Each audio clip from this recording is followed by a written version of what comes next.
Paano mag-zoom habang nagsusuri ng VAR?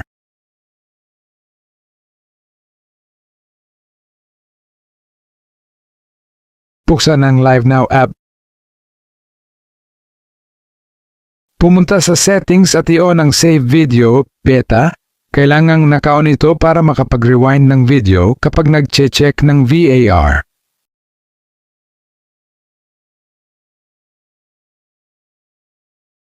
Habang nagla-livestream, kapag gusto mong magsuri ng VAR, itap ang VAR overlay. Itap ang Select Video. Maaari kang pumili ng replay clip o buong video ng laban para bumalik sa eksaktong sandali. I-drag ang seek bar sa bahaging gusto mong suriin. Itap ang OK upang simulan ang pag-play ng bahaging yon. Itap Replay. Habang nagre-replay o nagsusuri ng VAR, itap ang bahagi na gusto mong i-zoom. Lalabas ang pulang tuldok. I-drag ang zoom bar sa ibaba para mas mapalapit ang tingin. Para i-off ang overlay, itap muli ang pangalan nito. Yun lang, maaari ka na ngayong mag-livestream ng football, mag-rewind ng video, at mag-zoom in kapag nag-check ng VAR tulad ng professional broadcast.